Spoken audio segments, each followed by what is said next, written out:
Mesdames et messieurs, bonsoir et bienvenue dans l'invité de la rédaction. Les Marocains du monde, des ambassadeurs du Royaume du Maroc. Ils sont près de 6 millions de compatriotes à vivre à l'étranger. La diaspora marocaine peut jouer un rôle important dans la défense de la souveraineté marocaine, mais aussi pour participer à l'effort de développement de notre pays. Sa Majesté le roi Mohamed VI a déjà évoqué les Marocains du monde dans ses précédents discours. C'est dans ce contexte qu'a été fondée la Concorde marocaine qui a pour ambition de préserver, exalter et transmettre l'héritage millénaire du royaume chérifien. Ali Ben Yahia, vous êtes notre invité ce soir. Vous êtes doctorant à l'UM6P et président de l'association La Concorde marocaine. C'est un plaisir de vous avoir avec nous. Bonsoir Madame Khemnichi, merci pour votre invitation. Bonsoir et merci de l'avoir accepté. Alors, parlez-nous de la Concorde marocaine, le contexte qui fait que cette association a été créée, d'où est venue l'idée, ses objectifs également. Eh bien, la Concorde marocaine est un mouvement de réflexion qui mobilise l'excellence de la jeunesse marocaine de France et d'Europe au service d'une vision, celle de Sa Majesté. Une vision qui incarne la continuité d'un pacte historique entre le Maroc et son peuple, et ce, depuis toujours, par-delà les frontières nationales. Vous savez, vous, chère madame, comme moi, comme toutes les Marocaines et tous les Marocains qui nous regardent, nous sommes les héritiers d'une civilisation millénaire et nous devons, chacun à notre manière, assumer la responsabilité de la transmettre, de la faire rayonner dans le respect des valeurs qui fondent notre identité. Et c'est, je dirais, une des premières missions de la Concorde marocaine. Remettre cette jeunesse qui brille de tous ses feux à travers la France et l'Europe face à cette responsabilité. La contribution de ce qui est notre plus grande richesse, notre identité. Notre identité marocaine, une identité dont on est fier d'ailleurs. Je vous cite, nous croyons que la jeunesse marocaine issue de l'autre côté de la Méditerranée ne doit pas se contenter d'être un trait d'union. Elle doit devenir une force active de concorde, de transmission et de diplomatie citoyenne. Absolument, Madame Khemnichi. Nous croyons que la jeunesse marocaine de la diaspora ne doit pas se limiter à un simple rôle de passerelle passive, vous savez, sur laquelle on marcherait, on se contenterait de marcher pour aller d'une rive à l'autre. Elle a une capacité bien plus éloquente, celle d'être une force active, en vérité une locomotive qui serait engagée donc, dans la transmission de cet héritage civilisationnel pour nos compatriotes d'abord, mais aussi pour les pays qui nous accueillent. C'est pourquoi on peut parler donc certes de diplomatie citoyenne, qui est un levier formidable pour accompagner les relations bilatérales. Aujourd'hui, en Europe, quand on parle de la diaspora marocaine, c'est à peu près la 4e génération. Alors en chiffres, 90% des MRE, donc Marocains résidant à l'étranger, sont concentrés en Europe. 70% d'entre eux ont moins de 45 ans. 20% donc, de cette population est née hors du Maroc. Une population donc, qui aujourd'hui est en train de changer. Si on devait parler de cette diaspora marocaine aujourd'hui à l'étranger, qui est-elle? Comment fonctionne-t-elle? Quel profil? Qu'est-ce qu'on pourrait dire? Eh bien, cette diaspora marocaine est avant tout, et ça, chaque décideur étranger le constate aujourd'hui, elle est avant tout une jeunesse dynamique et instruite. Elle évolue dans des réseaux éducatifs et professionnels qui structurent et accompagnent le développement de l'Europe, et ce, dans absolument toutes les sphères. Aujourd'hui, on le sait, il y a 5 millions de MRE dans le monde. 10% d'entre eux, 500 000, ont un niveau d'éducation de Bac+5 ou plus. En France, les Marocains constituent la première communauté d'étudiants étrangers, avec à peu près 40 000 personnes devant les Chinois et les Algériens. Donc, elle se révèle finalement de plus en plus comme une véritable force vive pour les pays d'accueil. Mais si vous me permettez, au-delà des chiffres, c'est surtout un potentiel stratégique immense. Des compétences, des savoirs que le Maroc peut mobiliser pour son rayonnement. Et vous savez, lors du discours de Sa Majesté le Roi en novembre 2024, il a été question de mobiliser les compétences. Et les mots sont importants. Le souverain ne parle pas de développer, de favoriser ou d'encourager, non. Il est bien question de mobiliser, car ces compétences sont là, elles sont réelles, elles sont foisonnantes. Et loin d'être à construire, elles ne sont plus qu'à accueillir, et même à accueillir. Et donc c'est tout le sens de notre association, qui est aussi donc une réponse à cet appel royal. Mmh.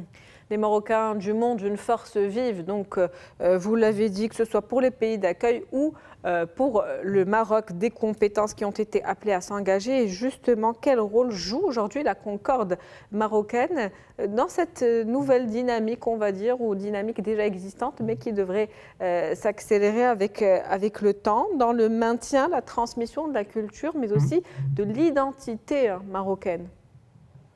Alors, très concrètement, on travaille aujourd'hui à un projet de transmission de l'héritage marocain en valorisant des figures marquantes de notre histoire moderne et contemporaine. On travaille donc sur des portraits qui seraient diffusés, qui seraient transmis à travers des podcasts, des conférences, organisées d'ailleurs aussi bien en France qu'au Maroc. Et notre ambition est de montrer que l'identité marocaine n'est pas figée. C'est une fierté nationale vivante, qui est portée, qui est incarnée par des exemples de grandeur d'âme et de fidélité.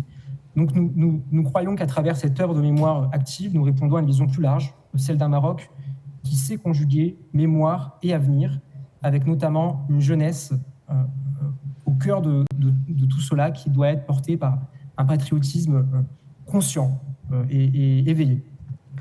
Un patriotisme conscient, une identité marocaine vivante. Et comment justement cette diaspora contribue à la formation d'une identité également plurielle? Alors la diaspora marocaine est l'un des espaces où s'exprime avec le plus de force cette identité dynamique, à la fois fidèle à ses racines et ouverte sur le monde. On pense naturellement à cette phrase de feu Sa Majesté Hassan Tiani, le Maroc est un arbre dont les racines plongent en Afrique et qui respire par ses feuilles en Europe. Notre génération, qui évolue entre plusieurs cultures, incarne cet équilibre subtil.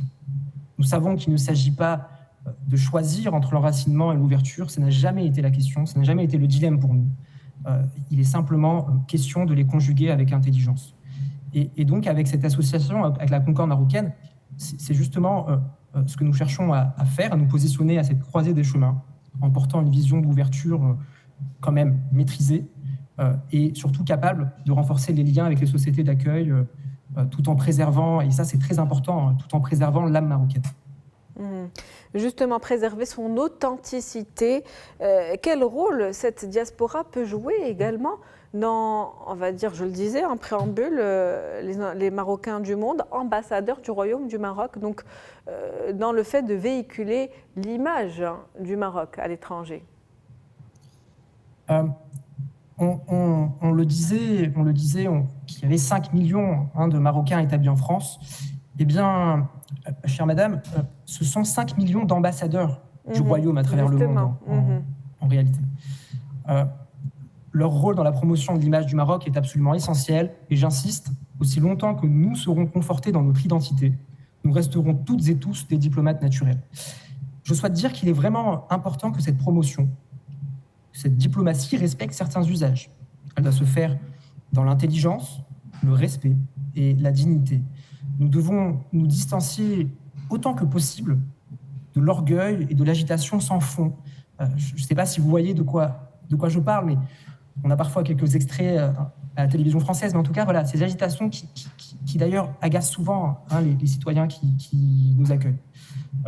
Donc, avec notre initiative, on cherche à assumer cette responsabilité collective. On apporte un regard structuré et intellectuel sur ce que peut apporter le soft power marocain. Produire des idées, des contenus, des espaces de dialogue, qui toutes vont refléter cette continuité nationale, même et surtout au-delà des frontières. Et renforcer un petit peu ce lien entre les pays d'accueil et le Royaume du Maroc? Absolument, absolument. Ce lien ce lien est essentiel et c'est un rôle central de nos concitoyens à l'étranger qui sont tous ambassadeurs. À la Concorde marocaine, nous assumons, si vous voulez, cette diplomatie aussi d'influence. Nous sommes présentés comme une plateforme de réflexion car nous sommes convaincus que ce sont les idées partagées qui forgent des alliances durables. Nous l'avons démontré récemment au Salon du Livre de Paris, où des jeunes Marocains issus de notre réseau ont clôturé 7 conférences de haut niveau et ont apporté un regard authentique et générationnel sur différents enjeux. Donc, on parlait effectivement de ces 5 millions d'ambassadeurs. Il est important aussi je vous parlais également des 500 000 qui sont à un niveau d'instruction de Bac plus 5 et plus. Notre responsabilité collective, ça reste de mobiliser cette richesse intellectuelle au service des relations bilatérales. Toujours avec exigence et dignité. Vous savez, on essaye de se distancier des relations purement symboliques, des représentations creuses qui consisteraient simplement à jeter des phrases toutes faites. Nous sommes amis, on prend une photo devant un verre de thé. Non.